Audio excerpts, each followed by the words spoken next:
Team, we are live.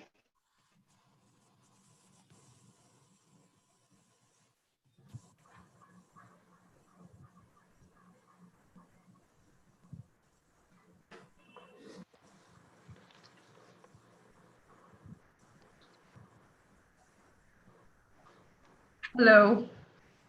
Hello, everyone, and welcome. I'm Akansha Rastogi, Senior Curator, Exhibitions and Programming at the Kiran Nadar Museum of Art. It is a pleasure to welcome you all for this very special conversation. In the last 5 months, what I've missed the most is actually going to the museum, going to work every day.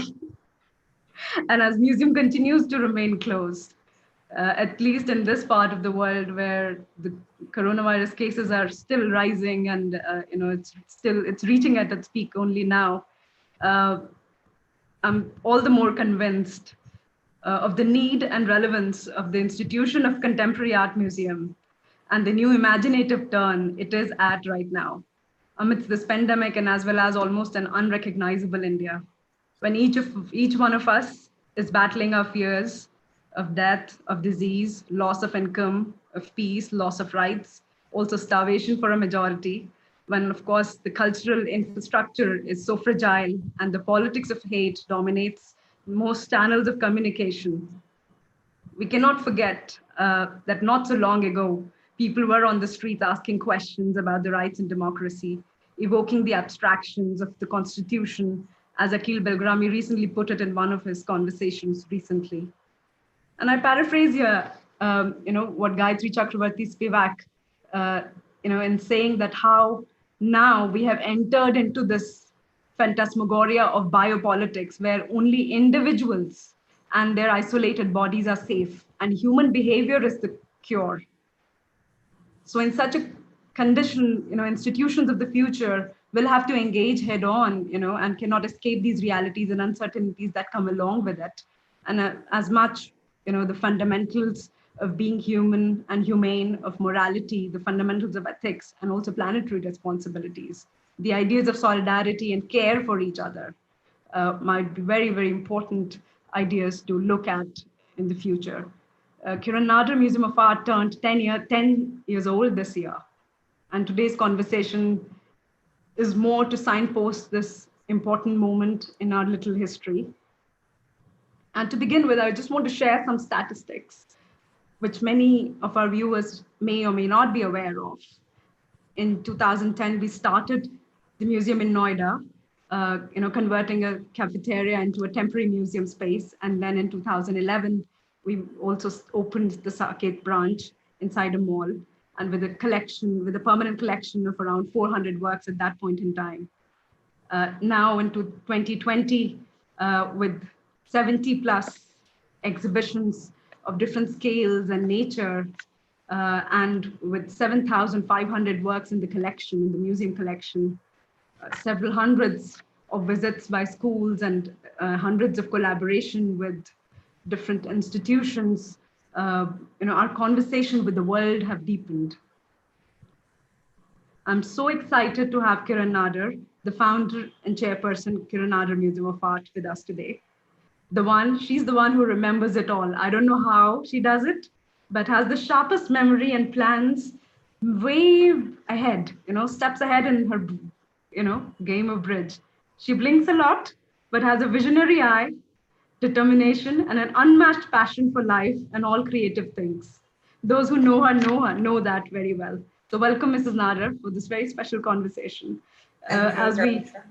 As we try to talk about our beloved museum, Kiran Nadar Museum of Art, and also as we prepare to learn and unlearn and regroup for the next 10 years. And so we think as we planned ahead, this conversation is crucial for us to kind of also revisit the past decade, what we have done and what positions we occupy.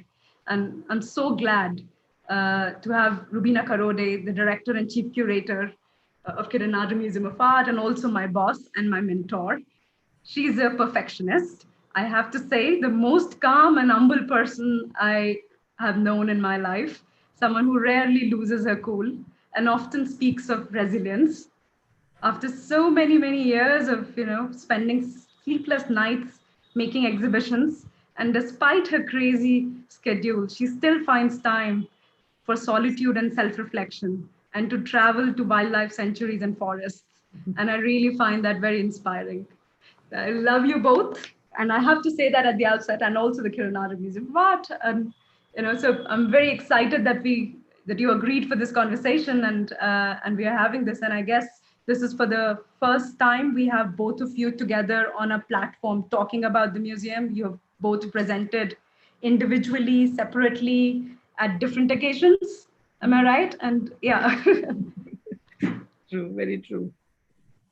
Maybe you can say a quick hello to our audiences who are joining us from different platforms, and this imaginary audience that we are perhaps reaching out to but cannot see. This interface, acknowledging this interface we are communicating through. So hello everybody.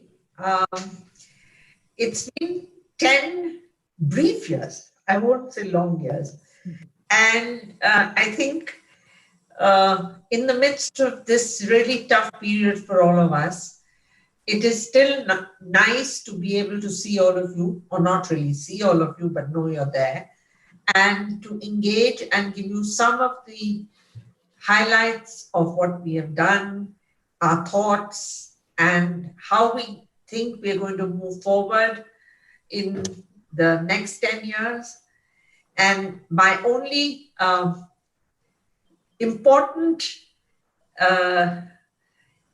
something that's very important to me is that our team, which is the core team, stays together, and we are there for a long, long time to come. So thank you, Akansha, and of course, Roobina. Good evening, everyone, and thank you, Kiran, for that, and Akansha for that lovely introduction. I think we have a lot to do today, so let's start. Okay, and yeah, absolutely. We have a lot of ground. Yeah, it's very difficult to encapsulate 10 years and the time we have spent together and the work we have done. But let's try to, anyways, at least point out some of those moments. Okay? Yeah, absolutely. So, it is going to be probably a long conversation. I'm already expecting it to be one. But towards the end, we will definitely try and take in your questions. So if you please type in your questions from whichever platform you're watching us, our team will make sure it reaches us. And there we go. Let's start. So maybe I would like to start with, going back to the numerous conversations that we've had over the years, inspired by so many artists and creative practitioners in our search for metaphors for museum making and thinking, to come up with our personal definitions, which both of you have always encouraged us. And we are privileged to have fostered that environment. And to that inquiry, I offer one phrase, which is also the title of our conversation: flowers will start flowering, as a metaphor for contemporary art museum. Phool phoolna shuru kar denge. Phool phoolna shuru kar denge comes from a brilliant poem written by a young artist, Muskan Singh. And the poem is about cotton farming, which manages to capture, a very existential or a very tense moment in the relationship between sky, land, water, the cotton plant, its flowers and leaves, and also the cotton farmer. So for me, the poetics of this phrase and the hope in it, and also very mildly and comfortably placed this aspirational uncertainty and vagueness is really amazing. To the idea of growth of an institution. So as if, it's kind of hinting that as if something that we're not fully aware of or in control of, or flowers are capable of becoming something else, or can flower in unfamiliar ways. So, in this moment of pandemic, it takes on another meaning with the fragility and life of the flowers versus this massive time span.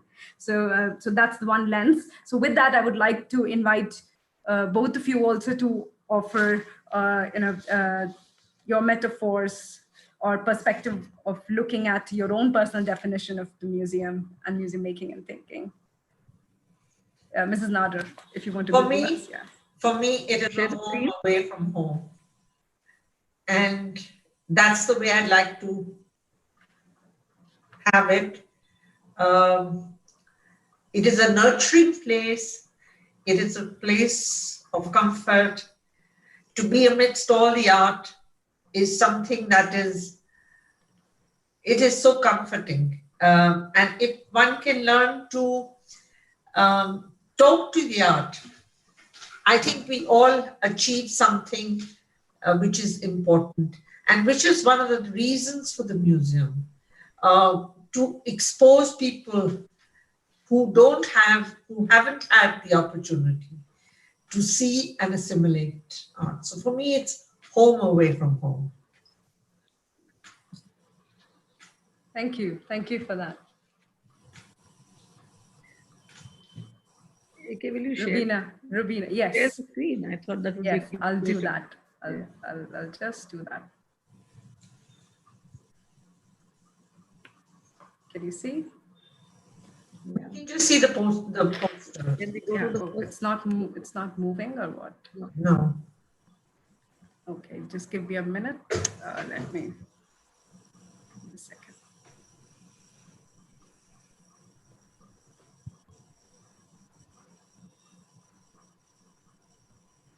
Oh, again.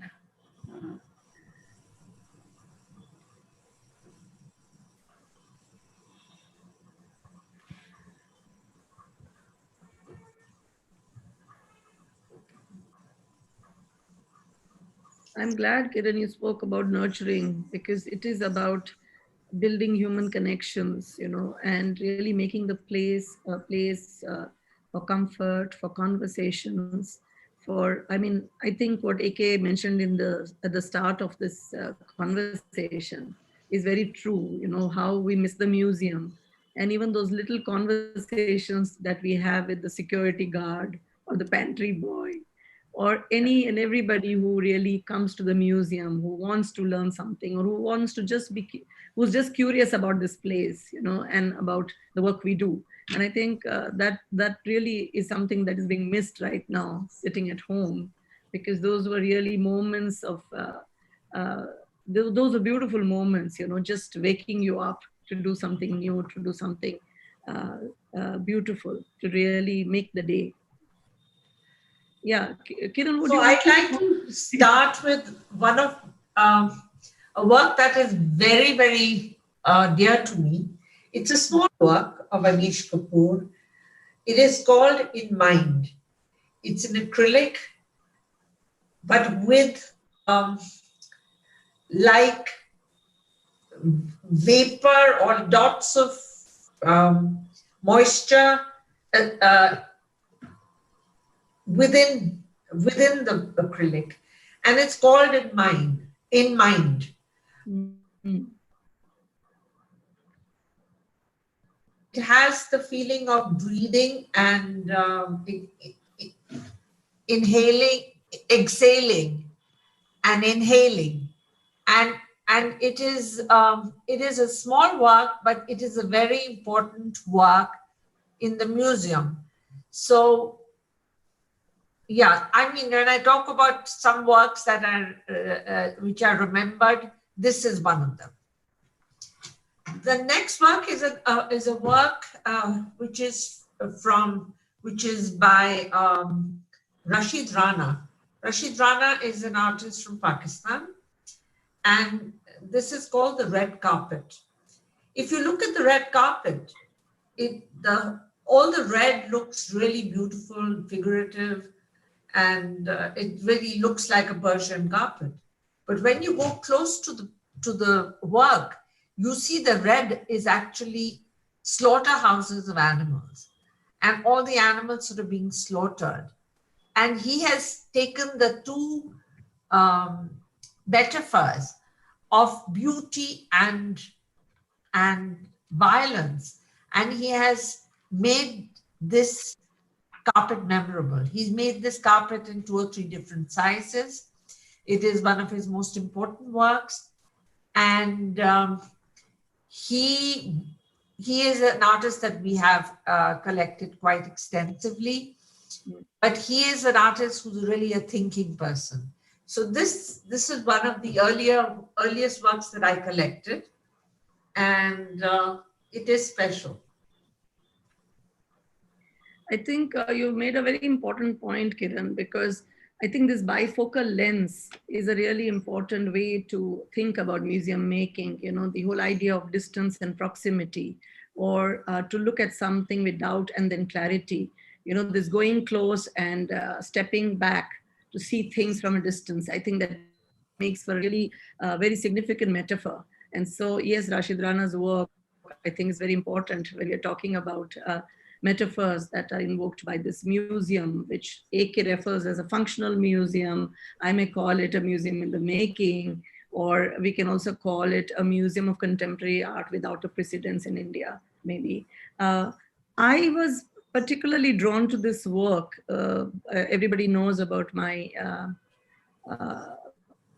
feelings for Nasreen, but besides that, this work for me, especially I like to see it again and again for reasons that Nasreen responded to numbers, okay? And here, I mean, when I was researching on her in depth, I found that the number 7 is the number for the universe. So I can talk about this at a length, but not here. But I can still say 7 number of universe, 7 days in a week, 7 visible planets, 7 planes of existence. And this is those 7 planes of existence for me, which for me also say something very important, which is about a gradual emergence. It's about one thing leading to the other. It's about being in transition. It's about a journey. It's about multiple planes at the same time. And surely it is about a very slow unveiling of things. And I think for a museum, that is very important to recognize that things don't happen overnight. Things happen slowly, they simmer, they happen, they don't happen. But the journey itself takes you towards that knowledge and that light, which is very necessary for a museum, which is a place for me both for learning and for appreciation. So I really particularly like this work of Nasreen's, which hasn't been so talked about, but it really has. It moves me in many many ways. So I think this metaphor is something I carry very deeply within me. That yes, what AK said, the idea of patience and the idea to really be able to embrace solitude and to work slow but in a reflective way is important for the museum. Wow, thank you for putting that out there in the beginning itself, you know, and this idea of gradual emergence and multiple planes and roles that that you know that have been we've been shaping KNMA through and through, and you know I think at least to my mind that comes through. I want to take you guys both to the early days of KNMA. The inauguration. So I have a couple of surprises as well. Some images that you may like or may not like. So I want to provoke your memory a bit. Any memory or challenge or doubt, self-doubt, and questions, or actions you're reminded of, taking you back to the inauguration of Open Doors, our first exhibition, and Time Unfolded, our inaugural exhibition at the Saket Museum. I remember my early conversations with Kiran, and I think she said something which I now understand much better. She told me that there are no perfect conditions when one plans to build a museum. That can never happen, that you may have a completely ideal, worked out, perfect condition. And I think she was right when she decided to start this venture, when she started in 2010, because we all know that there is a dearth of non-commercial spaces for modern and contemporary art. The visibility and accessibility of modern and contemporary art remains limited. And I think the museum opening its doors was very important when it opened in 2010.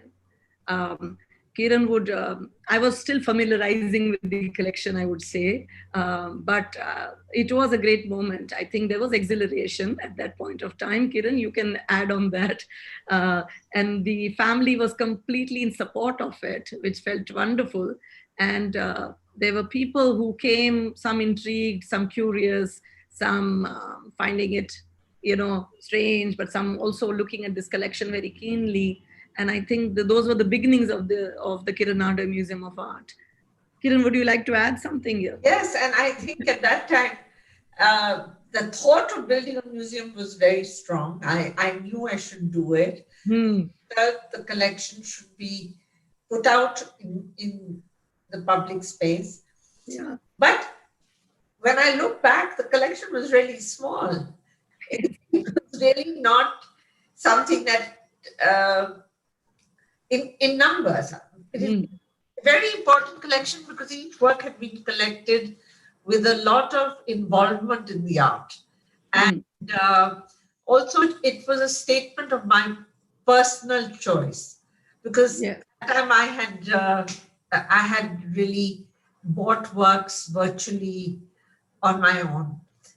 But it was a very memorable moment to have open doors and for us to come into this space and suddenly realize that the dream is turning out to be a reality. Yes. Very true. Here we have there is a model right here at the inauguration ceremony of Open Doors. Is that the model of the museum? Yes, actually we had thought we would build a museum space about 30,000 square feet within the Noida campus. And that this is a model of that building, which was designed by RK Associates. That we had thought would be where we were going to. But 10 years later, as we will tell you, things have changed dramatically. Yes. The collection has grown and our aspirations for the museum have also grown. Yes. So, I don't know, Roobina might have more to add. No, I think you're absolutely right. And I'm just looking at both of us, 10 years ago. Roobina, how slim you were. Yeah, it's making me feel that I can't be younger again, but definitely fitter, which is what I would try. But but getting back to that, yes, I think for Kiran, it was important to begin this, to start this venture. But I think soon she realized, and I think that realization was very strategic, that being in Noida, the whole intention to make art accessible and have more and more people to really build an audience base was something that was not happening. And so within a year, we were already at Saket.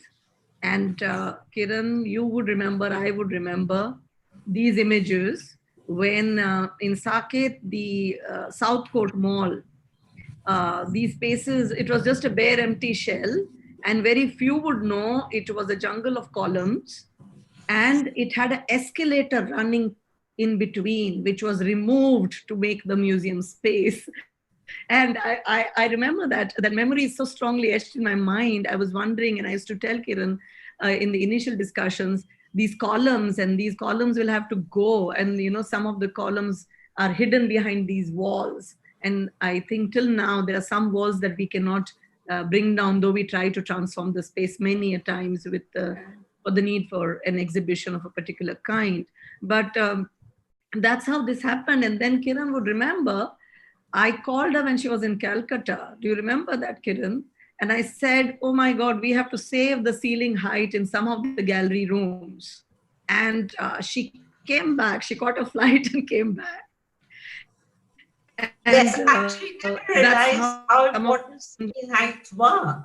So, like even the central gallery, if we had been more sensible, we would have put in the air conditioning higher, not kept a false ceiling. But anyway, we've learned. But we did learn, and we saved some spaces where we could get the height.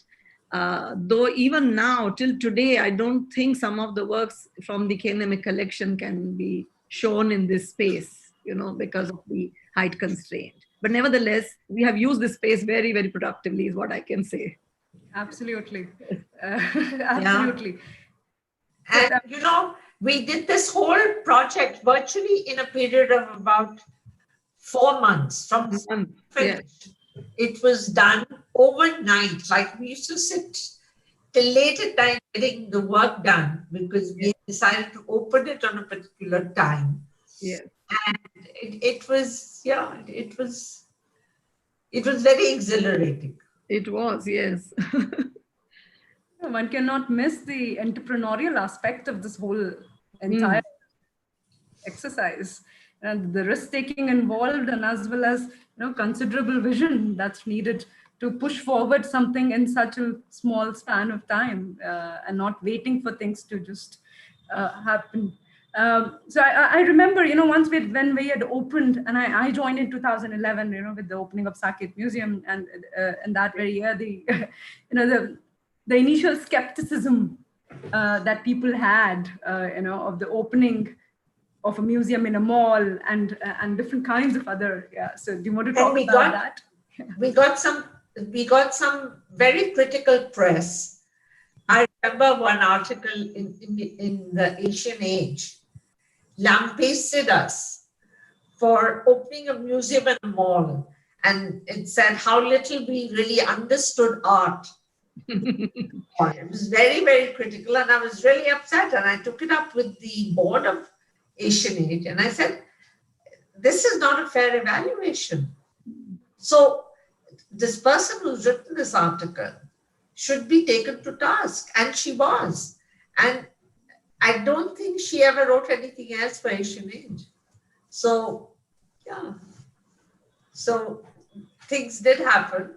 But that was expected, Kiran, because since this museum is not modeled on any existing contemporary museum of art in India preceding it, I think we were always self-driven in its searching, finding, defining of this museum, succeeding, failing, whatever you say. But I think that the enterprising step taken to enter into a mall and to inhabit it and to really make it a place, make it a place for showing of, not just showing of modern and contemporary art, because we never believed that the museum is only a site of display. We always believed that the museum is much more than that. It is a site for conversations, for meetings, for confluence, and getting people in has always been something that we have been very concerned about.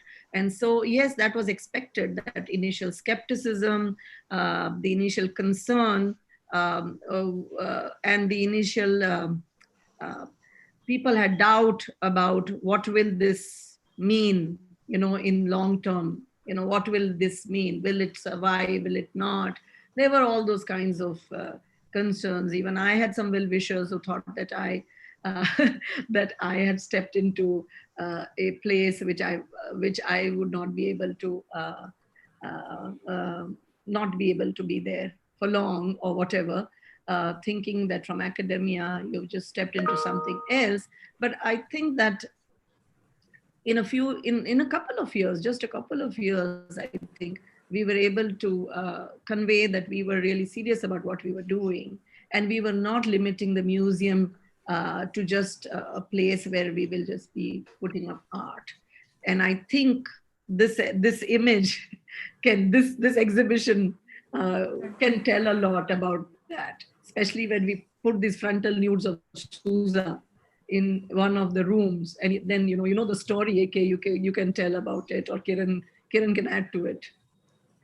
Well, we had to put a curtain and sort of isolate the room, because we didn't want school kids to come in sort of not knowing that there was something that might be disturbing. So we had to put sort of a little announcement. And it was one of the first things we did. Yes. I remember something else, strangely. One of the very important collectors coming to the museum and going around, and then she came to Metamorphosis of Rameshwar Bhuta. And he was standing next to the painting. She said, Rameshwar, this is about the only work in the museum that is important. And it was like, it was such a cutting remark. And, at that time I felt so discouraged that we had taken a step that was, he repeated this remark.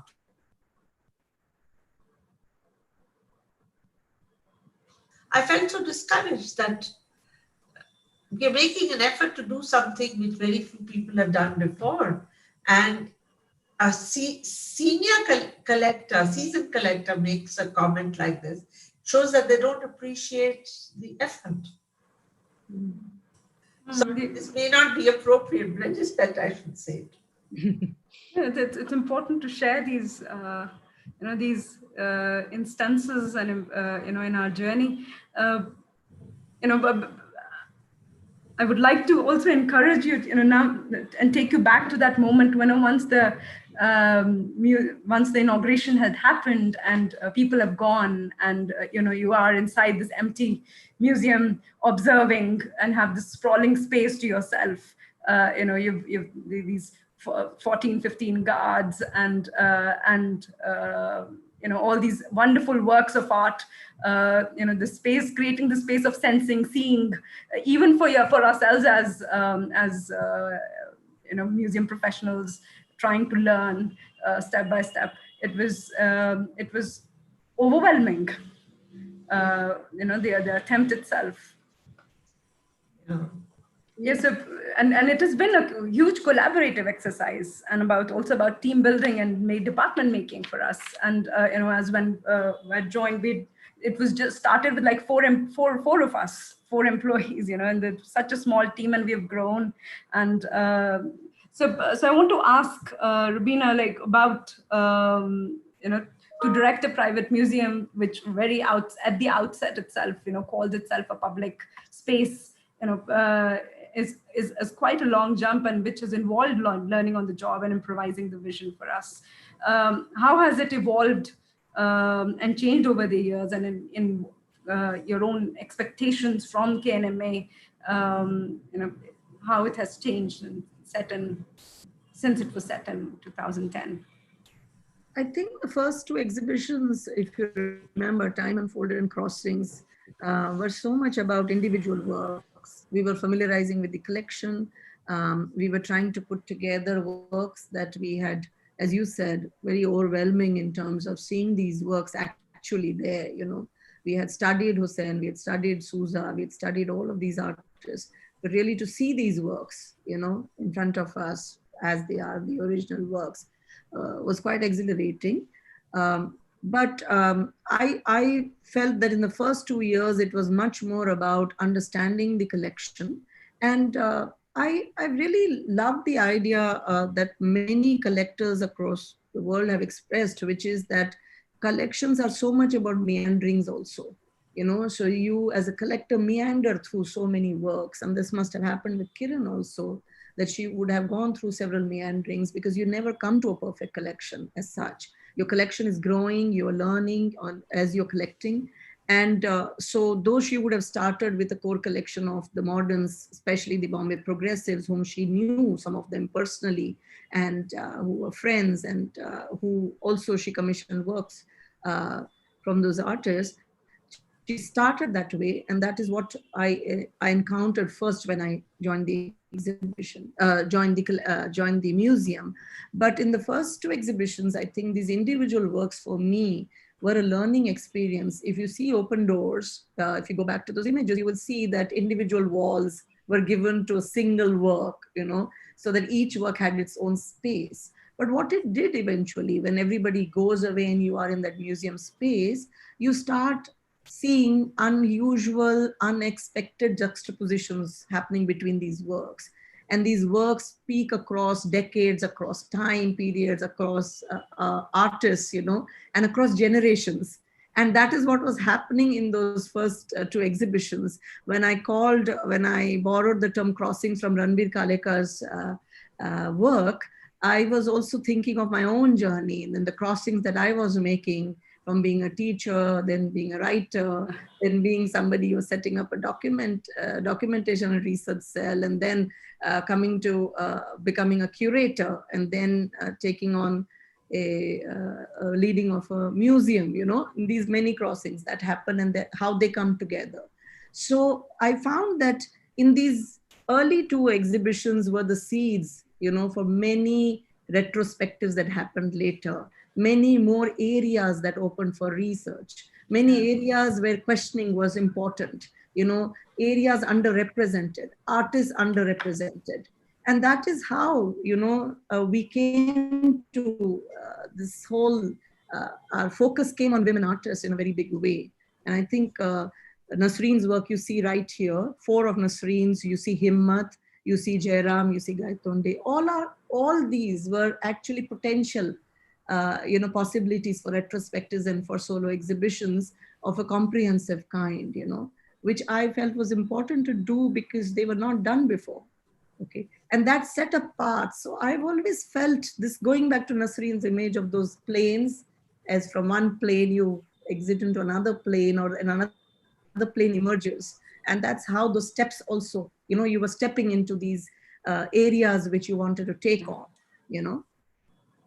Yeah, it's such an important point. You know, this sort of a propelling of one exhibition to another. You know, Yes. carrying over, and that has been such a unique process for us at KNMA. Absolutely.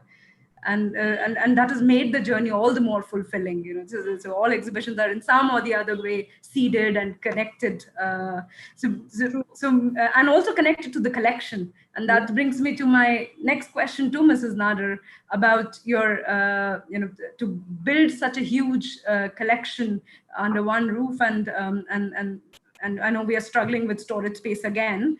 We have made the cellar, and maybe you can talk about that also a bit. And so, what are your the areas or strengths of the collection that you see now? Earlier, we knew it was progressives also, and well, it's like I think there is an emphasis on progressives because that is the core strength of the collection. That's where I started from. But from there, we have gone into other areas. Like today, we have a strong Bengal presence, which we didn't have for a long time. We have acquired a very important archive of Nandlal Bose's.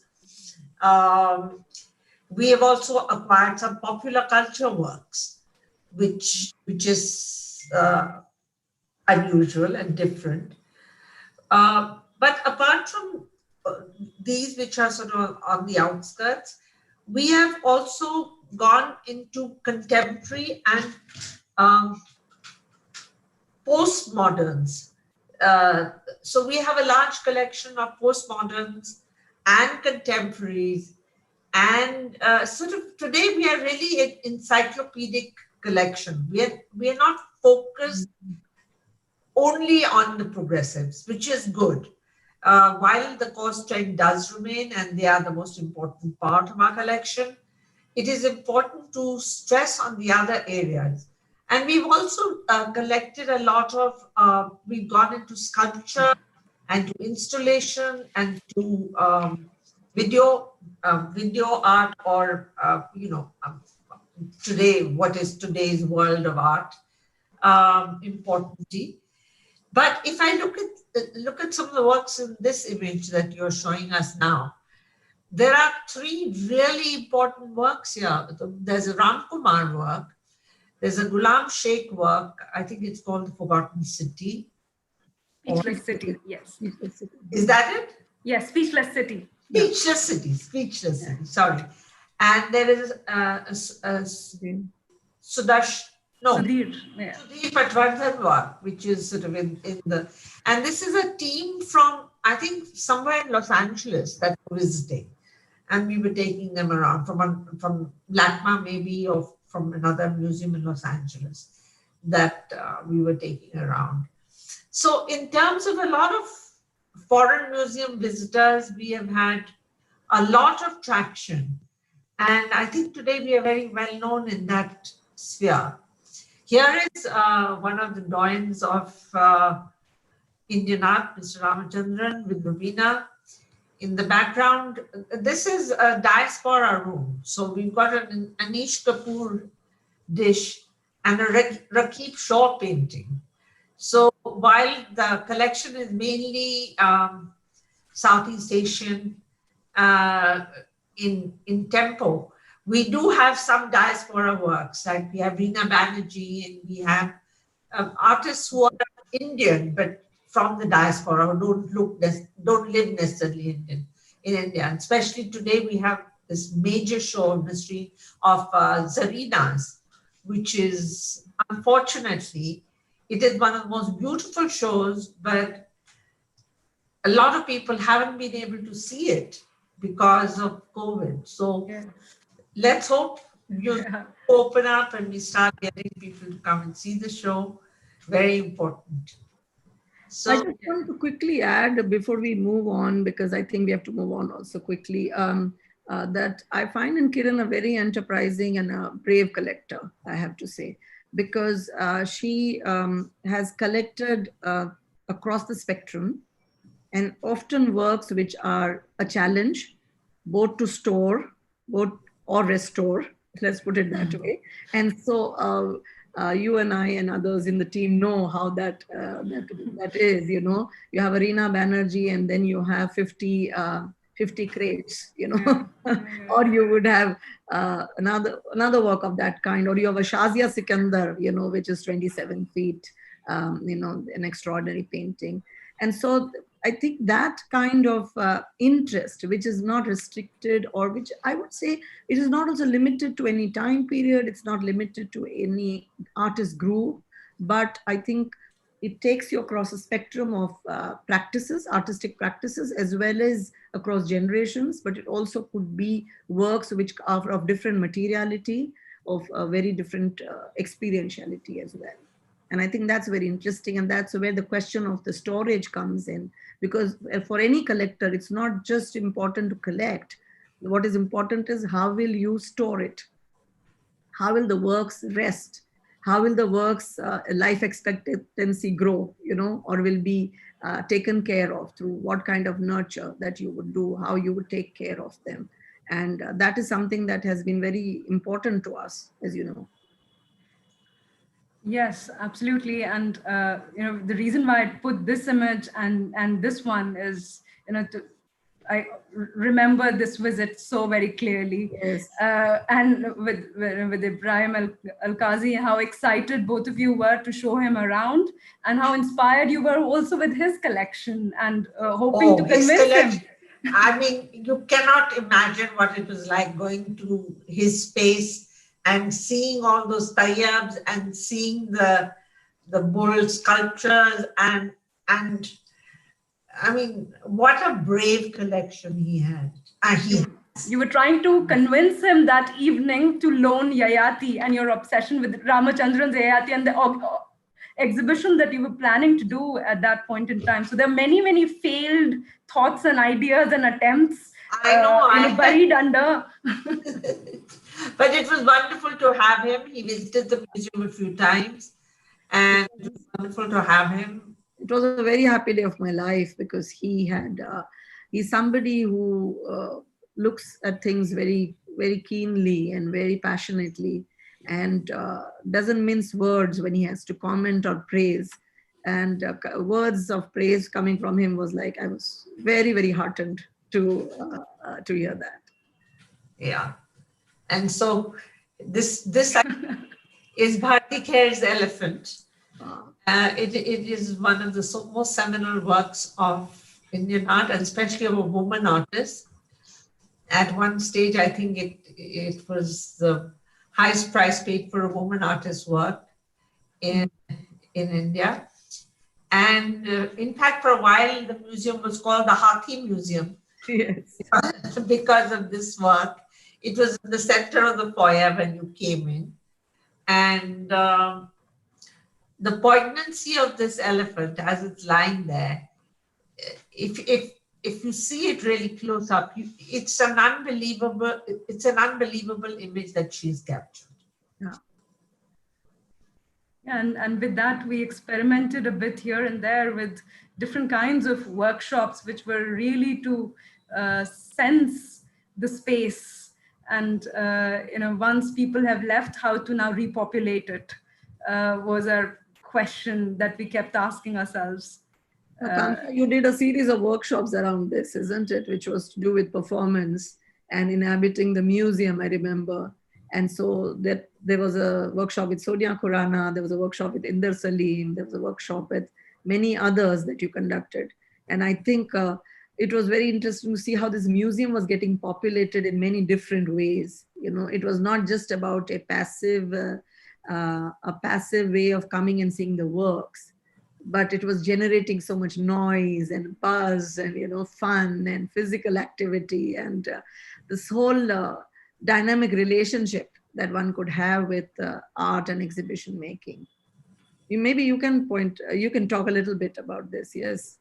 Yeah, the huddling together, I think we needed to create that, we needed to break that silence. Yes.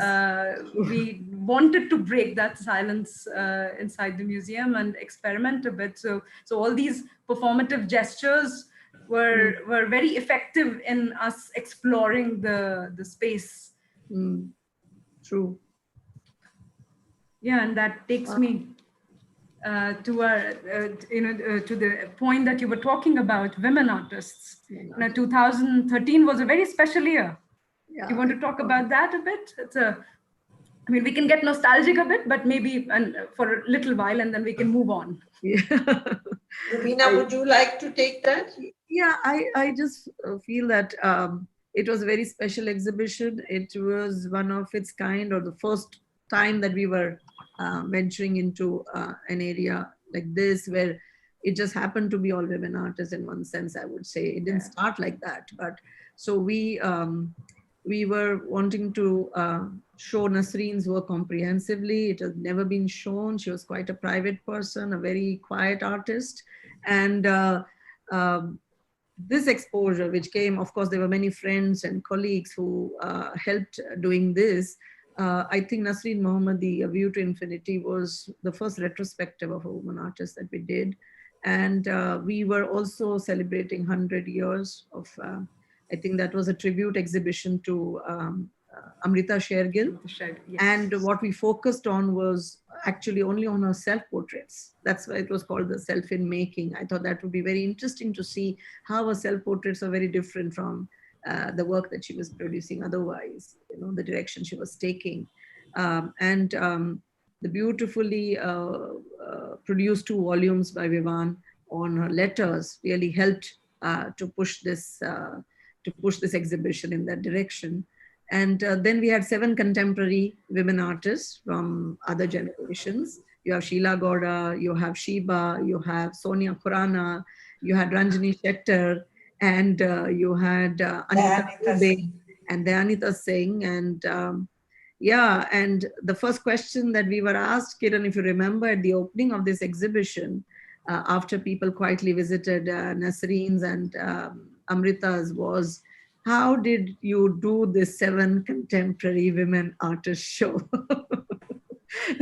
And, you know, how challenging was it and how difficult was it and who was the most difficult? And there were all kinds of questions that came in. But I found it very, very special working with all these women artists, really, to say the least.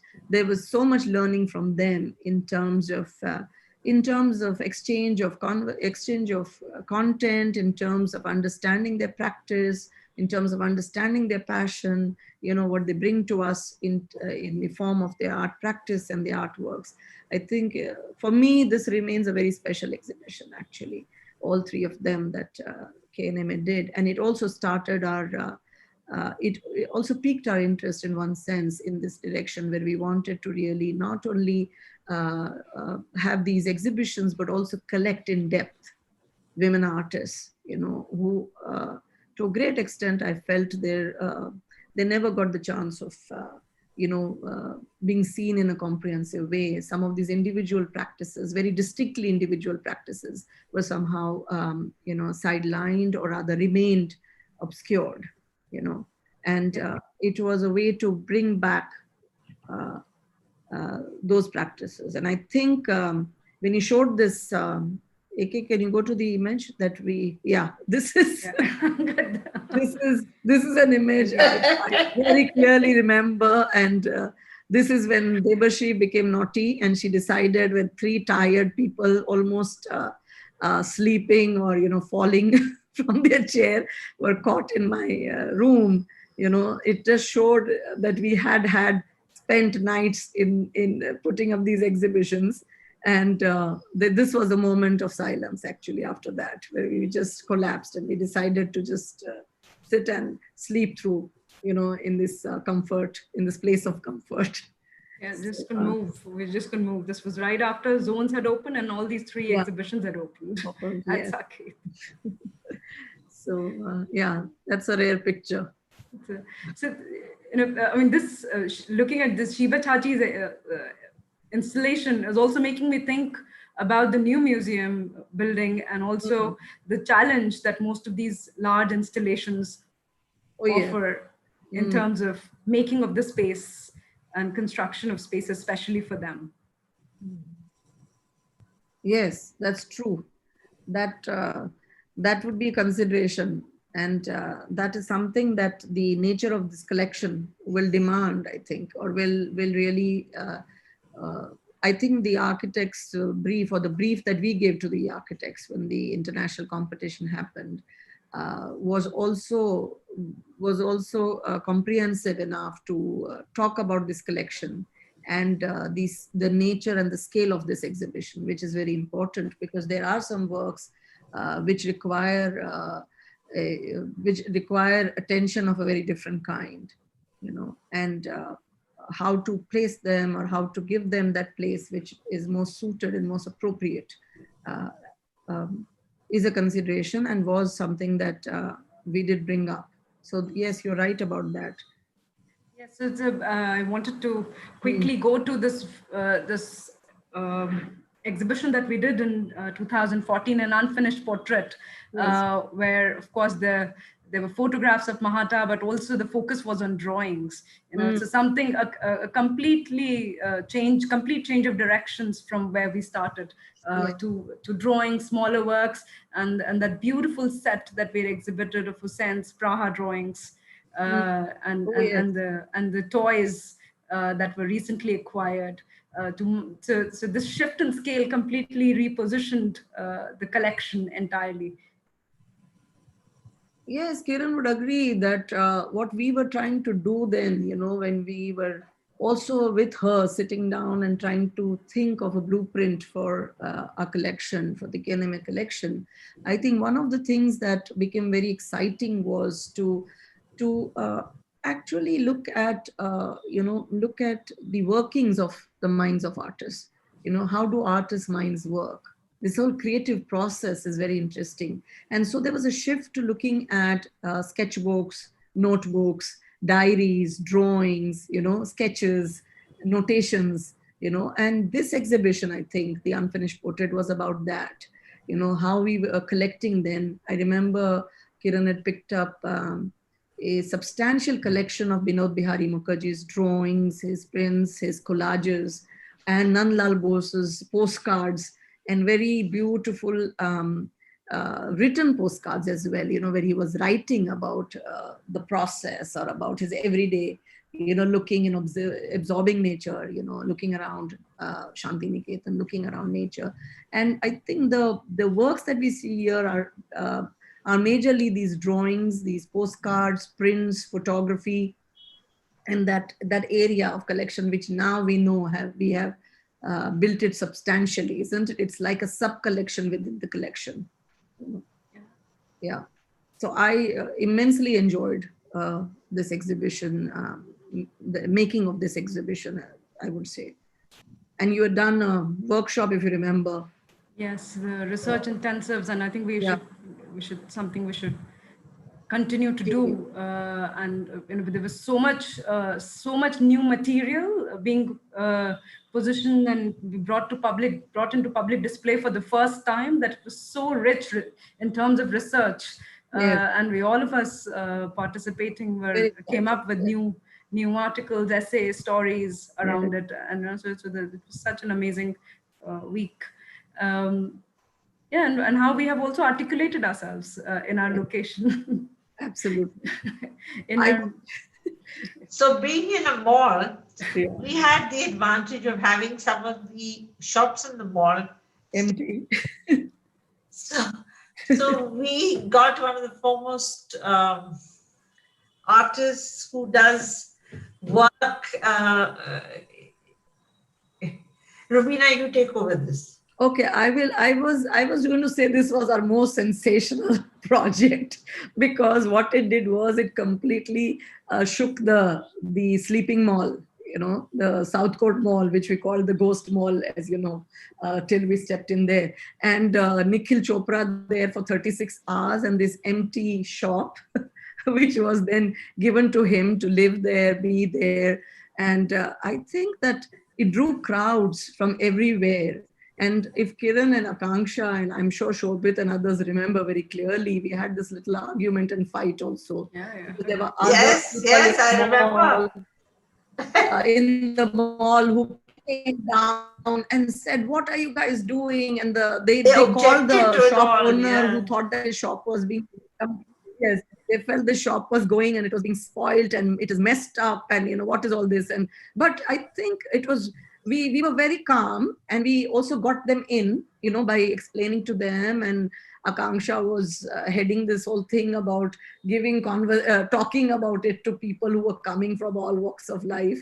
And while Nikhil was staring at them and sometimes changing and sometimes eating or just sitting, and then getting into a performance mode and drawing these very extraordinary drawings across the walls of this shop. And I think, I believe it was, it really did something. It did have its magic moments, and after that, I think the mall people started looking at us a little more seriously, I would say, because after that, I don't see that kind of interference ever come back to us. And then he erased all, whatever he had done on the walls was erased by him. Oh, that was the condition on which we got the shop, that we Yeah. go back to them completely clean and spotless, which AK, We you had had to, something, Akansha. this performance really, the way it connected us back into the mall, and also the history of the mall before it came up, Yeah. and also the ecology in which KNMA came into being, with all the other adjoining art institutions like Khoj and Gati that were all in the vicinity. So it was making those conversations and exchanges possible, so this inquiry that it had set out to do, I remember for the research of this performance, we went around and meeting a lot of people in Khirki and Hosrani, so inviting them over, and so it really connected the museum and the mall in the neighborhood around us. So I think at this point, I'm going to invite you to talk a bit about the audience building and making, and what KNMA has meant to the city of Delhi. Also in terms of the community that KNMA has fostered around itself and created, of different generations of artists. Well, I think the task that has been the toughest for KNMA, as I see it, is getting footfalls and getting people spontaneously interested in the museum. As far as the art world is concerned, as far as that part of the world is concerned, we have had immense support. I think all the artists, all the fraternity, completely value us and give us all the importance that they think we should get. And it is very encouraging for us. But it is the lay people that we have needed to build up. And although it is going up today, when we started to get schools to come Used to be effort. We had to go to the schools and beg the principals, please send somebody, we will send the buses, we will, whatever. Today we get about 5 to 6 schools a week who come to the museum, of course not during the COVID days, but come to the museum. The students enjoy it. They work. They work on various exercises. So that aspect has built up, but we still need to build more footfalls. We need to uh, encourage people to get involved with art. You know, I'm often asked this question by people: why are you doing this? Why is it important to do it? What are you getting out of it? And I've tried to explain to them that a lot of things are done not because of what you get out of it, but because you think it's your responsibility to do something which is important. And I think it's very important in India with such a rich art heritage, with the culture we have, that people should not lose interest in this aspect. So it is something that we need to nurture, build, and envelop. So, and this is my strongest appeal to everybody, that please do encourage people to visit, do come yourself and see how much joy you can get out of looking at artwork.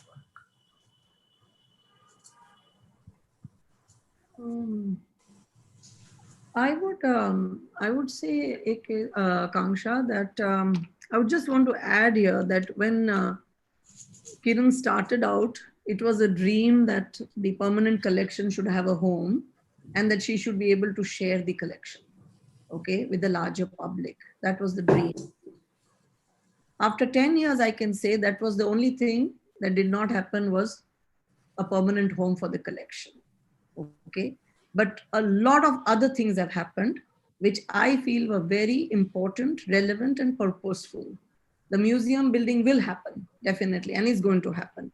But in that interim period that the permanent collection was not, didn't find a home, we were able to take KNMA beyond the walls. We were able to jump fences. We were able to create bridges. We were able to, we were able to step out into different cities, into different locations, go into different nooks and corners and neighborhoods. And I think that was very important to really build the awareness or the consciousness of such a museum that has come into place, in India. And I think that has helped grow KNM's presence, I think, in a big way. So we have not remained isolated.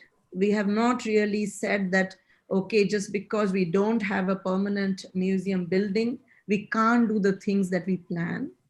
We have taken a step, we have taken steps outside the box. We have been out there. And I think that has been very important, I feel, in whatever we have done in the last 10 years. All these little interventions and these kind of undertakings were extremely important and extremely relevant.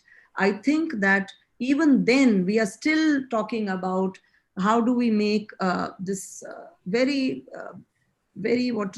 powerful Indian art scene, how do we bring it visibility, its due credibility.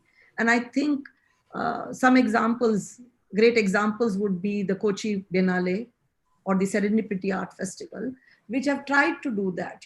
They have tried to give exposure to contemporary thinking, contemporary ideas, contemporary artistic discourse, even if it is for a stipulated time framework, But for us as a museum, we seek sustained engagement, we have to think of it all the time and continuously. It's not for 5 days, it's not for 4 months. It's an ever going thing. It's an ongoing thing, and it requires us to do many more things than we are doing. So I think that audience building, therefore, was a very important part, because we know that, yes, stunning buildings of museums do help. Yes, a great collection helps, but a museum without people does not serve its purpose. And so KNMA, Kiran is very right about a feeling that all the efforts are made and we are seeking that this audience base must grow. And we believe it's not a monolith audience. We know that the audience are diverse groups and there's a diverse kind of audience that will come and should come to the museum. Now, KNMA has also made reviewings of many iconic and historic works possible. And right here in front of us, we have Vivan Sundaram's memorial, a very important work.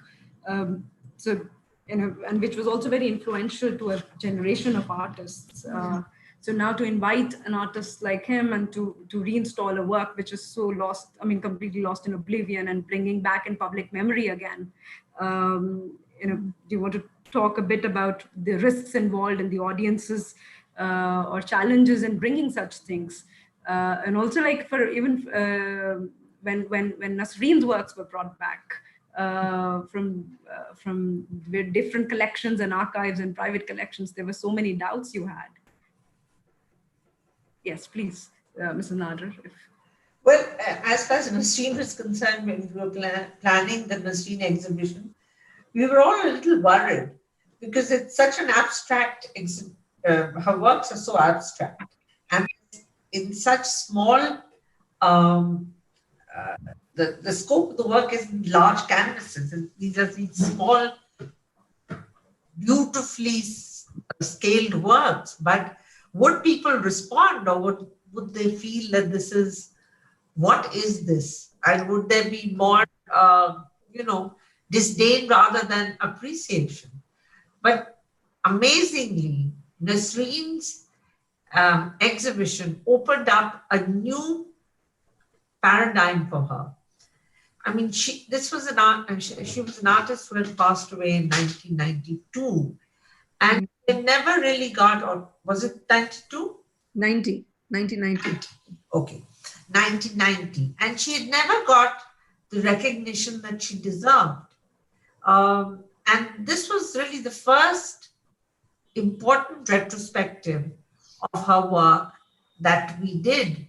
And we had roughly 140 works, out of which part were from our collection, part were from loans that we got from the family and other collectors. But it had such a great reaction and people were really astounded. And I think the best thing that happened for her was that Manolo from Reina Sofia Museum, Madrid, actually flew down because he heard so much about the show. He came to the museum to see the show, and he immediately wanted to take it to Spain.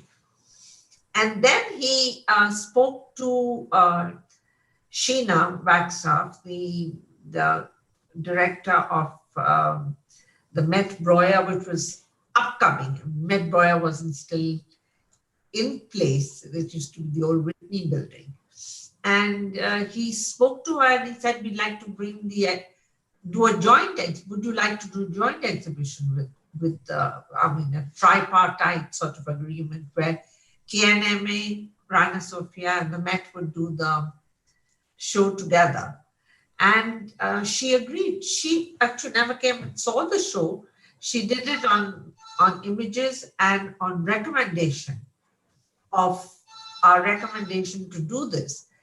And his recommendation, of course, very strongly. And so this was really a changing moment for us. I think this is when the seriousness with which the museum was taken changed. I mean, it was a big shift.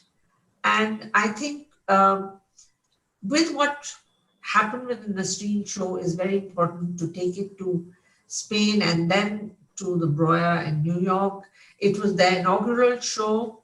The Breuer was launched with the Nasreen show. And this is some of the images of the Breuer building. And all of us sort of there. And basically, I think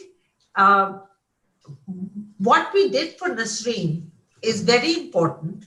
It is, we put her on the map, and today she is the kind of respect and adulation she gets is something different.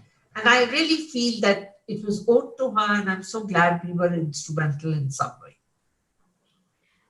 Now that we're on Nasreen and talking about Nasreen Mohammadi's retrospective, we'll go back to Is It What You Think in a bit. Maybe Roobina, you can talk about also the loan process, the difficult aspect of the exhibition making and bringing together such huge exhibitions that often gets missed out, is not talked about enough.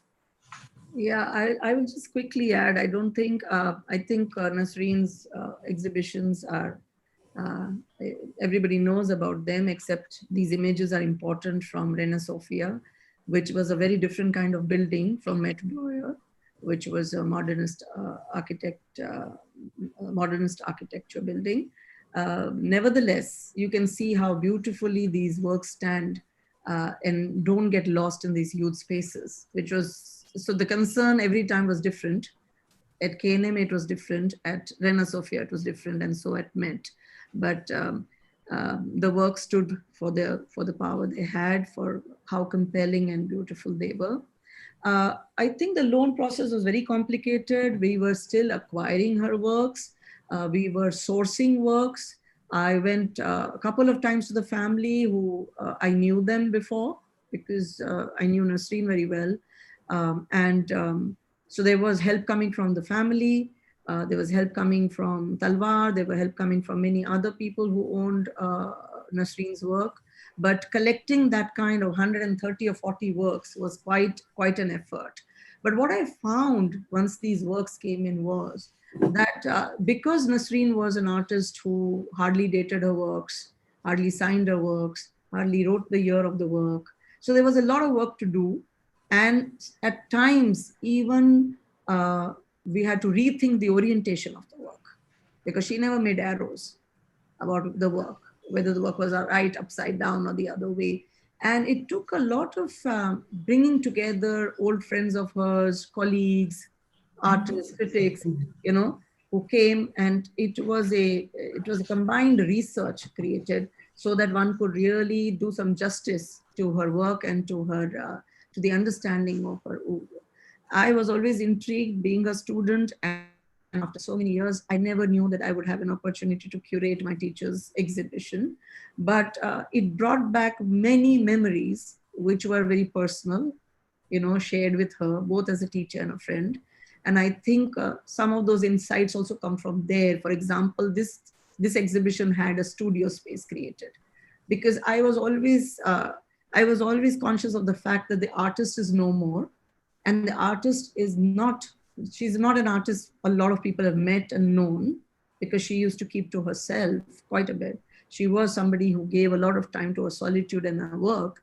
And so how do you make somebody enter this space, okay, of a practice which is so different, which is so quiet, which is so silent, which is so serene, and which is so completely personal. And so that studio space, I think, was the point of entry that was created, a corner room in the KNMA space. And that was exactly what I experienced at Nasreen's home, in her studio space, where she would sit on the ground and have a low drafting table with a low hanging lamp and very bare walls around her. And it really evoked, this space evokes this kind of a feeling that you become ready, or you're preparing for what you are going to then see in this exhibition. And I think that that worked well. That was one way of self-portrait of the artist, if I have to say. Oh, that's very beautifully put.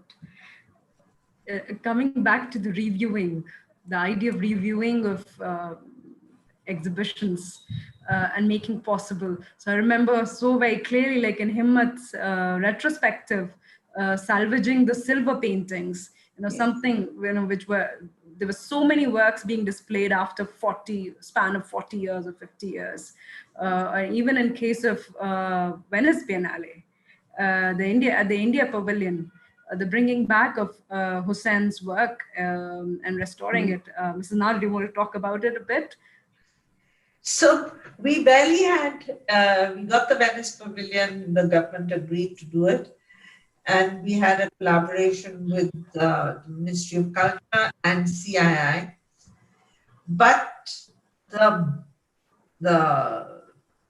bureaucratic hurdles that we had to cross and the red tapeism which exists was something unbelievable. So we managed to get two very important works from NGMA. One was this painting of Hussein's called Zameen, which is in the foreground. It was in a displayed in the NGMA at a staircase, which was virtually unair conditioned. And so when we decided to bring it, we got it restored, we got it cleaned, we got everything done at our own. I mean, we were sponsoring the show, but all the costs were borne by us, and so with these Nandlal Bose works. But they were very important to show because the linkages with Gandhi, who the pavilion theme was the Mahatma. So, but we didn't show it like in a direct fashion. So it was, our pavilion was called Our Time for a Future Caring. And therefore all these works were shown along with a selection of other works of contemporary and modern artists and contemporary artists. And it was such a tough journey. I mean, we literally worked around the clock to get it through. One day the payment wouldn't go to Venice, and they would say, we need the payment.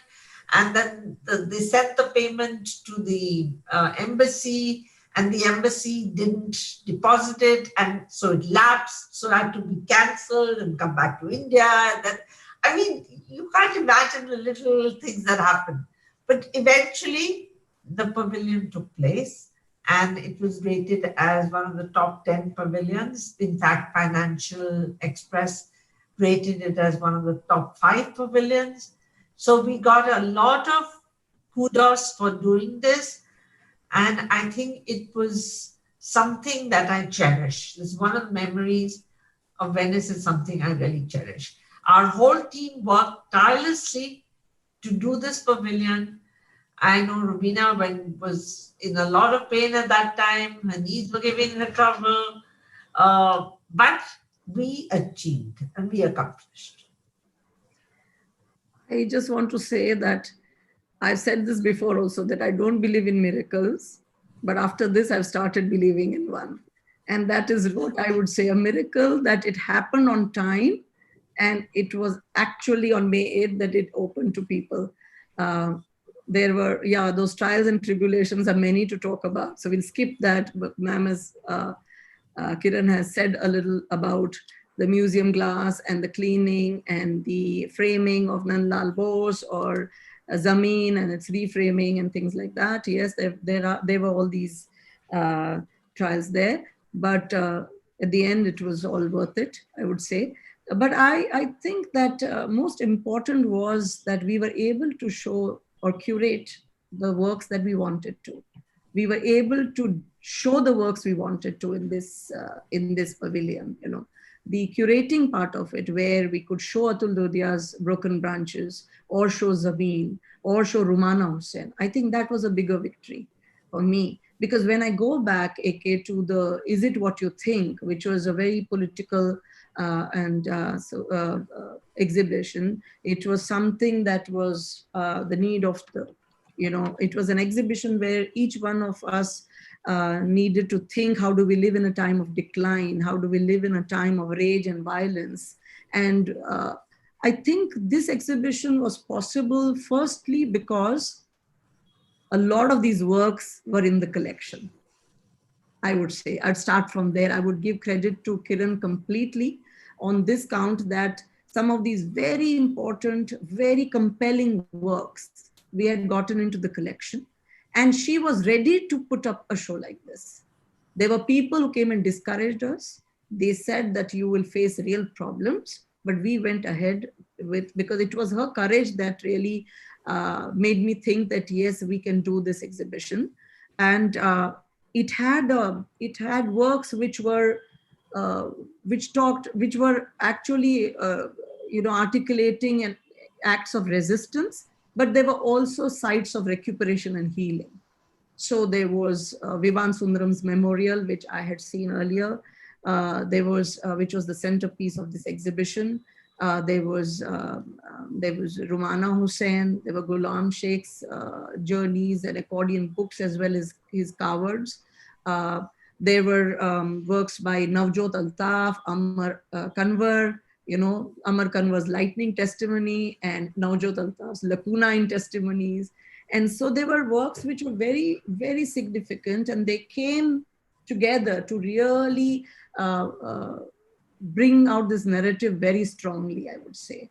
And just when this was on, we also had Nalini Malani's retrospective on in the other side of the museum space, which was called "You Can't Keep Acid in a Paper Bag," And so they were both speaking to one another very, very powerfully, I think. And this was one exhibition. The memory that I have is of a lot of sound in it, So there was, when you enter Vivan's memorial, the memorial that he presented, that was silent, but you had Shiraze Hoshiari in the other room. And you could hear azan from there, you could hear Buddhist chanting from there, you could hear different kinds of prayers, in that 4 projection room that was created. On the other side, you had Nalini's very shrill cries coming from transgressions and from other works that we were showing, Mother India as well, okay? And there were sounds of the sea from Navjot Altaf's lacuna testimony, and there were sounds from Amar Kanwar. And I think it was so powerful to be between these sounds and silences in this exhibition, which really, for me, even when I used to go and see it, when there was no visitor in that exhibition, I was moved by just being there, in that space, and how I used to get goosebumps every time I saw Idris Khan, or I saw Shilpa, or I saw Rimzan, or any other artist who was in this exhibition. And it remains a very, very special exhibition to me. I think questions of censorship come, and sometimes museums like ours, which we have always maintained a low profile in that sense, but we have tried to push the envelope and do something as I would say it was a brave attempt at that point of time. There were people who told Kiran to have extra security guards, if she remembers, that somebody may look at Idris Khan's work and say it's blasphemy, and so you should not have that work in the exhibition. But we had it in the exhibition, and I want to quickly go to the idea of traveling exhibitions. Since 2015 onwards, we have regularly had traveling exhibitions abroad as well as within India, and it has been this dual focus, of supporting and circulating modern contemporary South Asian art internationally as well as within India. Do you want to talk about that a bit? Yeah, Roobina, No, I was just going to quickly say that it was a very proud moment being in Paris at the time when Nalini Malani's retrospective, this exhibition, The Rebellion of the Dead, was being shown at Centre Pompidou, along with David Hockney's exhibition. And on the other side at Guimet was Jayashree Chakravarti's Carte Blanche project, which was also happening simultaneously. 2 women artists from India. And I think that made some news, because these were like 2 very significant, very important museums. They are serious museums, and you had works of Indian artists. I think Nalini, is the first Indian artist whose retrospective has been put up at Centre Pompidou, and then it traveled. Another part of it didn't travel. Another part of her works were shown at Turin in Italy, and I think what Kiran always wanted to do was to really I think she really wants to push South Asian artists, and South Asian works and their visibility, not just in India, and places in India where it can be seen, but also at par, when we send works to Documenta, or when we send works to different museums where these kind of thematic exhibitions are happening, or in case of Nalini, a solo exhibition of that scale that happened at Pompidou. I think has been one of the things that Kiran has been doing, and like we supported Bhupen's exhibition at the Tate Modern, okay? Or so I think there has been an attempt by this museum to really push forward, significant artistic practices from India, and we have a lot to do, but we are doing that, and it has been very well received by people. They have really started looking at this collection very seriously and the work that the museum does. Kiran, you want to add to it? Yeah, I just want to say we've also had exhibitions within, travel within India. So this is, I think, Himmat Shah and KKK in Jaipur. Yes. This exhibition also went to Patna, to the Bihar Museum there. And then we've had exhibition at the Chhatrapati Shivaji Museum in Bombay. And we have a collaboration hoping to do another one. And then we had an exhibition of Kerala artists at the Kochi, during the Kochi Biennale. This was at the Madhavan Nair Foundation. It was a collateral event where we showed 5 Kerala artists. And it was something important to show Kerala artists in Kerala. So this was something that we did. And we have had shows that have been done by us, which are works which are not really owned by the museum, but we have promoted works, Tanjore paintings. We have promoted Jangar Singh Sham's works. This is a Jangar Singh Sham's image. It was a very, very important show to get a tribal artist. He was one of the topmost tribal artists who died at a very young age. So we did this in collaboration with MAP Bangalore and with Jyotendra Jain, who helped us. So we have done exhibitions which are not only from the collection, but we have tried to promote art wherever it's important. Yes, acknowledging different collections and collecting practice has been so central. And Mahendra's exhibition was very unique. I forgot to mention Mahendra's exhibition. It was very unique in that sense. Maybe Roobina can elaborate on this, on the uniqueness of this exhibition and what it did to architecture and architectural history in India as it studied, and it became a very referenced exhibition.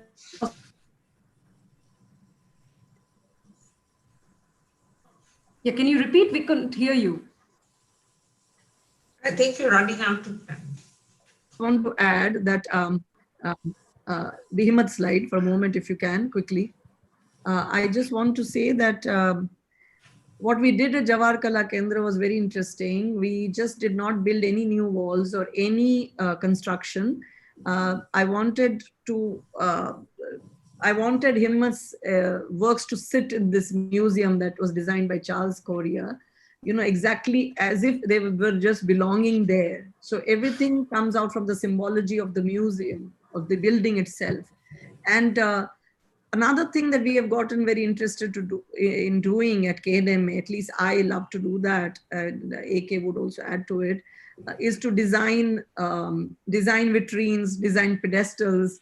This is a pedestal that we designed, and I think it brings in it brings in a team. Murthy Ahuja comes in, he sits patiently, he listens to it. We really work with him. We take it beyond framing to making pedestals and to and designing pedestals, or Priya Khanna comes in, she helps us with understanding restoration, or working, understanding different materiality. And I think those teams are very important who work with us. And quickly, I want to say that one thing that artists are always such great powerhouse of learning, and of insights. So when we were putting Himmat's show up in KNMA, which was the first exhibition, we had a night where Himmat walked in. That was the last night before the show was going to happen. And it was already 12 at night.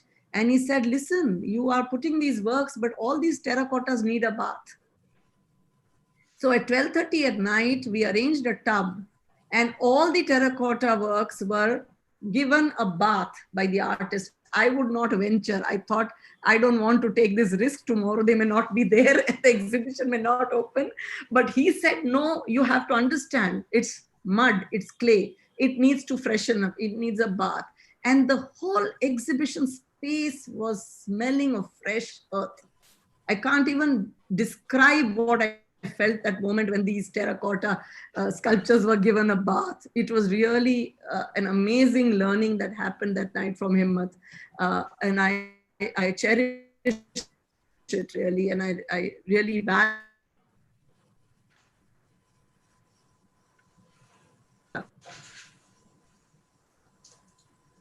what collection Deep Singh sir has made, over the years of Tanjavur, and it was quite a pleasure really bringing that out into public domain. I thoroughly enjoyed doing that with the gentleman, bringing his works with such passion that he had collected over 50 or 60 years. He had so many stories to share. A lot of work has gone into, and his lifetime into pursuing the Tanjavur collection. And so it was a treat, I think, to do that. With Mahendra Raj, of course, I'm someone who's very interested in, I belong to a family of architects. I've always been interested in architecture and space making. And that's how also my interest peaked when we started looking at Madan Mahata and how he was documenting, Delhi modern, and how Ram Rahman really came in, and he had done so much work on it, and we collaborated with him and did one of the part of Stretched Terrains was introducing modern architecture and the Delhi modern. Mahendra Raj especially, I think 1 year Rohit was, meeting me, telling me that he wants to really show me this material. And I think I am very happy that I did this exhibition, because I think what is important for KNMA is that it has never said that it wants to be a place where only paintings or a particular kind of art will be shown. We have always believed in the integration of arts. We want to believe can understanding and comprehension of other art forms. And there has to be that kind of respect and regard for people who have contributed so majorly, whether it is about buildings, whether it is about paintings, whether it is about monuments, whether it is about, these are all very important streams of knowledge and expression. And I think this is what we believe, that we need to really get into these areas and not restrict the museum in any which way. And I think Mahendra Raj's exhibition was very well received, also for the reason that it was a challenge for me to work with a material which was very different, and really to strategize different kind of forms and different kinds of ways of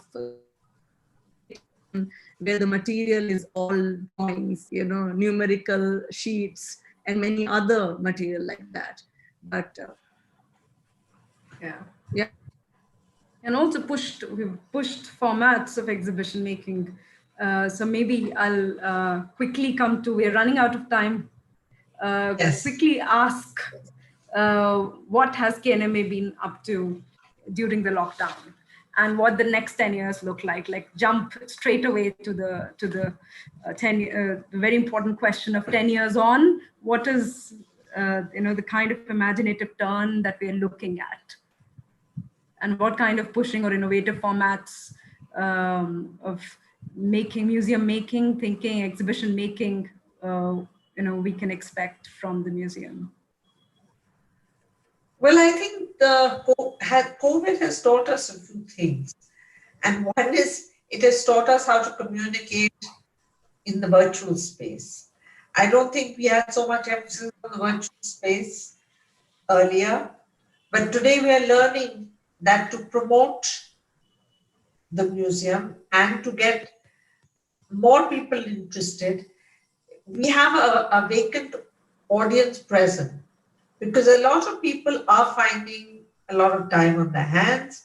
They also want to get engaged, and we have been able to get much more traction from people who are part of the KNMA crowd, so to speak.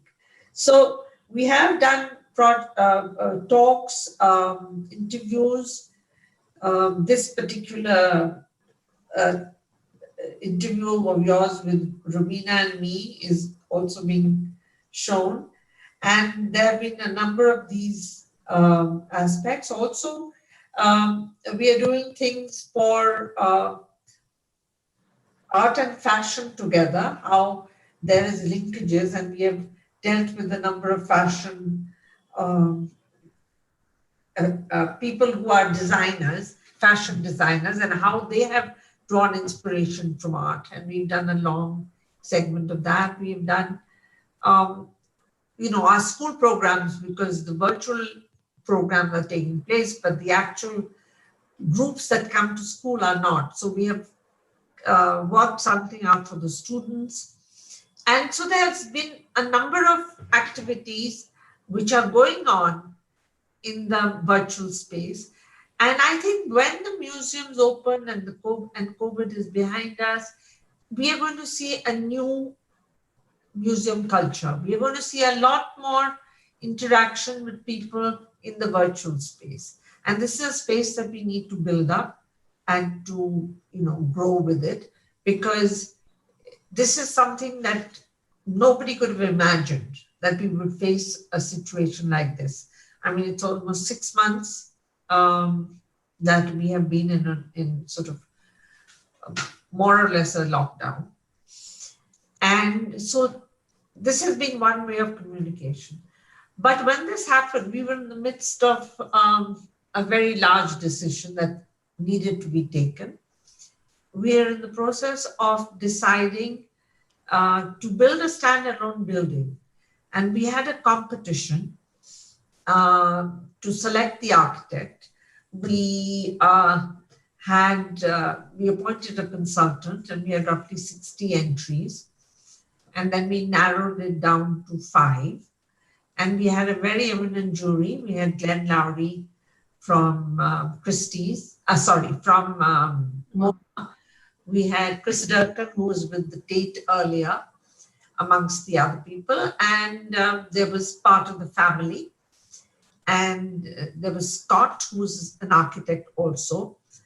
And there was Malcolm, who's a consultant. So we voted on the 5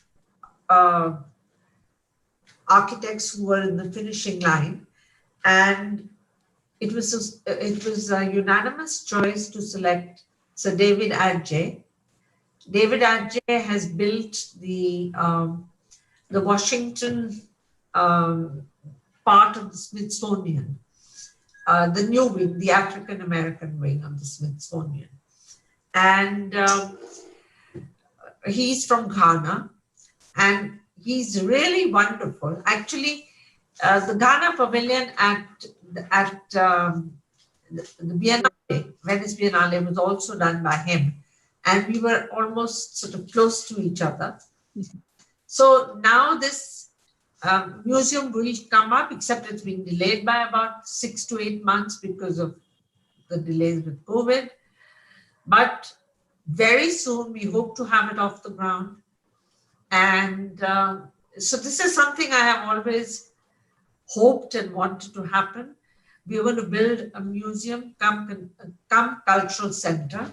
So it will be a museum on one level, one side, and there will be a cultural center with music, dance, and other cultural activities, and an auditorium, And so this is going to be a mega uh, thing that we are going to do. And hopefully we will give the city not only an art venue in terms of art that we will show, but also a incredible building which will draw people. It'll be an architectural monument. So this is something that we will have done hopefully in the next 3 years, because it will take that much time to build. But I think the next 10 years for the museum have a great deal in store for us. And I think we will conquer. We will do well. Great. Roobina. Okay, I don't think I have anything to say after this, but I must say that, and I'll still say that we couldn't talk about your projects, but I'm very interested in looking at young minds, young curators, their madness, their passion, and the way they work, how differently they think, okay, the new kinds of communication channels they build, okay, and that also brings me to young emerging artists, and the fact that with this pandemic, there's a new really support artists who are starting their careers, okay, who are starting to think about their practice.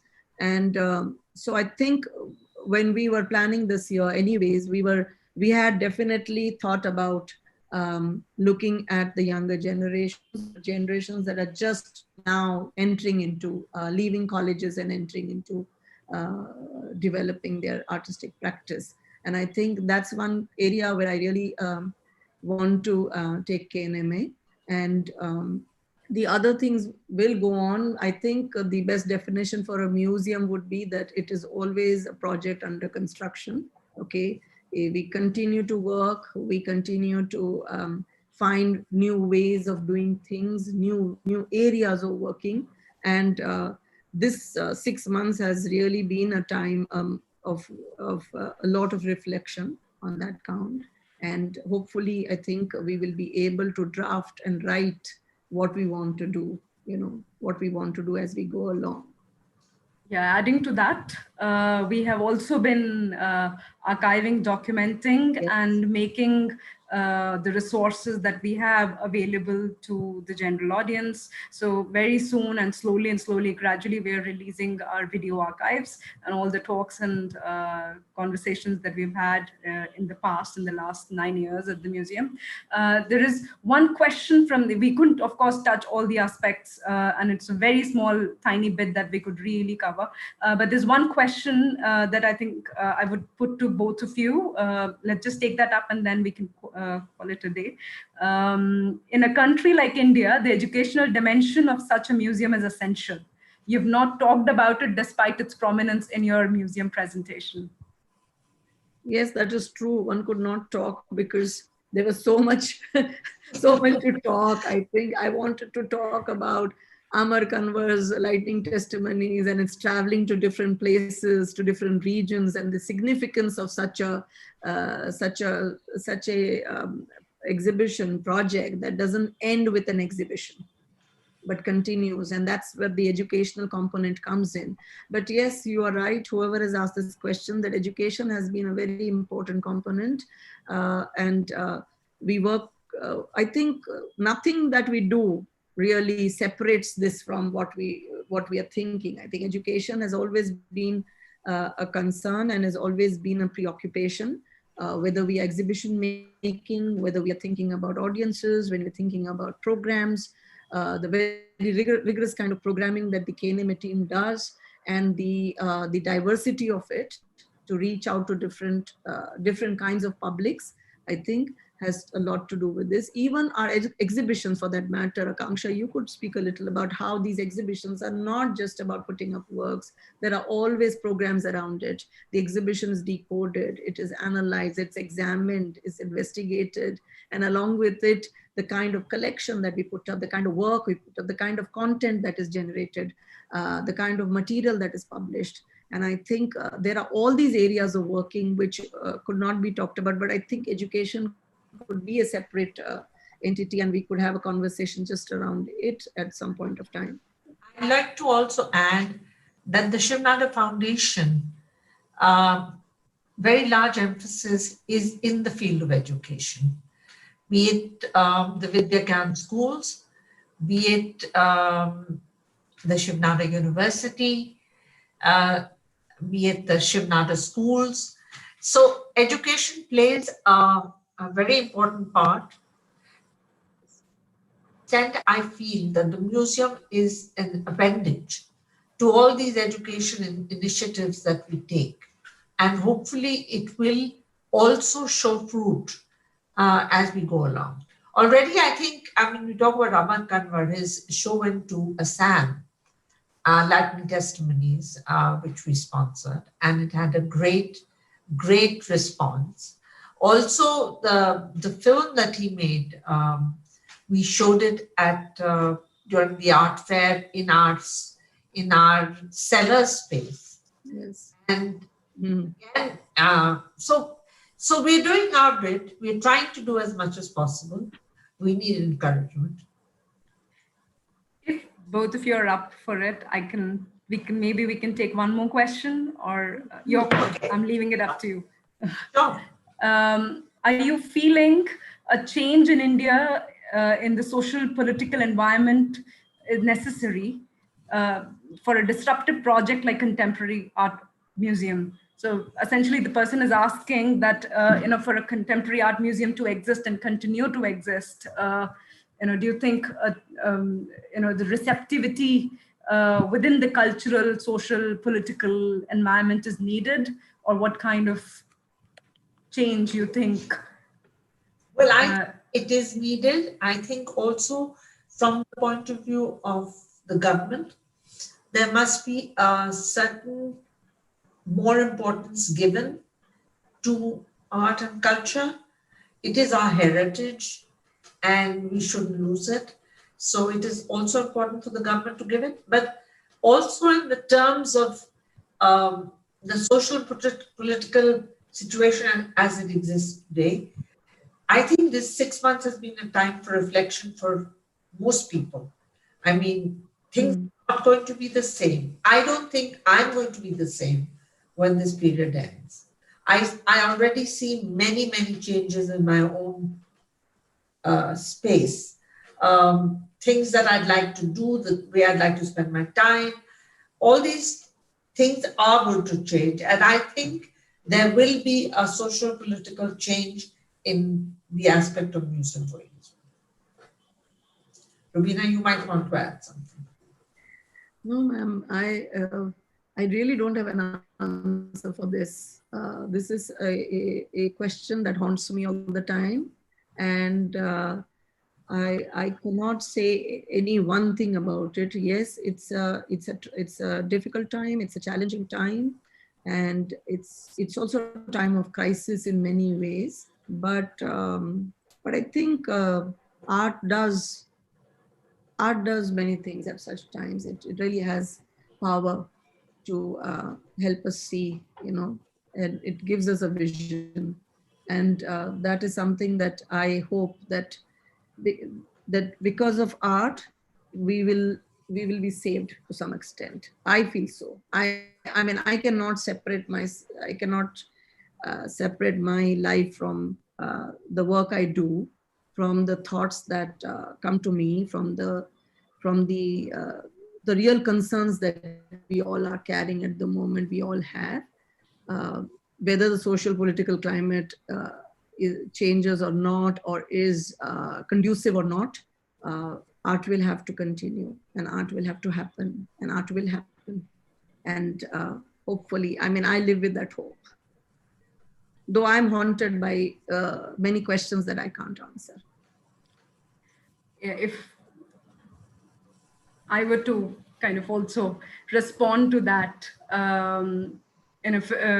for me as well, these last 6 months and the time that we're seeing in the last 10, 12 months almost, taking that taking that time frame into consideration as well. It's been very essential to rethink about institution making and building, when so much change is happening, so a mutation of some sorts, even within institution making, is very crucial.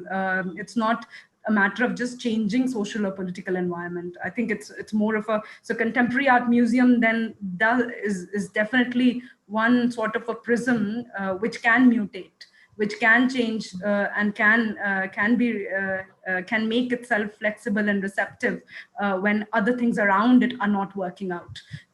So I think with that sort of a potentiality already exists in a something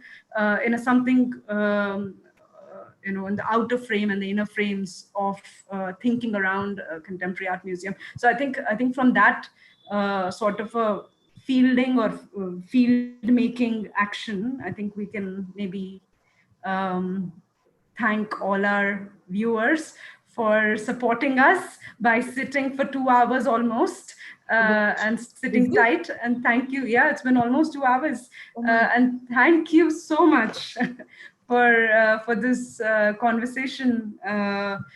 It's been a real pleasure. And maybe we should do more. We should Thank you, Akansha. Thank you, Roobina. Thank you both for being there. Yeah, thanks. You're very important. Thank you, Akansha, and thank you to the entire KNMA team. They are all the pillars that I need, that you need, that we need together. And yes, I think we will go ahead with the term flexibility and receptivity, which has been something that the museum has always valued. Thanks a lot, Akansha. Yeah, I'm going to just close this with the picture of the team, and which we in our hurry missed out, and just put that on. And on a 10 years journey. Yes, absolutely, and we please talk about the exhibition that's on.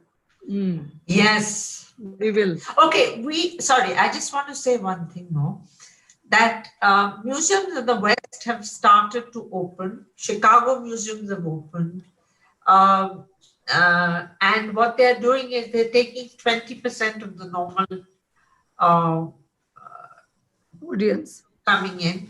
Yeah, so as soon as Delhi government allows us to open the museum, we would like to start a program where you can register, put in your name, and groups of 6 to 8 people can be taken into the museum and shown around. So we hope to do this soon. There are 2 wonderful shows on display. At Saket, we have a show of Zarinas, along with other women artists. And at Noida, we have a show of 10 years of KNMA. And both are really worth visiting. So hopefully, very soon, we should be able to open the museums and allow people to come in. So this is at the Venice. No, this is at 10 years. Sorry, this is the 10 years at Noida. I'm so glad, Akansha, you showed this image. It takes me back to 2009 when I was a single member of KNMA team. I was there alone, all alone. Then you and Shobit came, and then others, and so it goes on. And now to see that we can't even have everybody in this, in this screen, see everybody on the screen is very heartening. That the KNMA team has really grown over the years. Feels very good. Thanks. On that note, thank you so much. Thanks. Thank you very much. Thank you all listeners. Thank you very much. Thank you.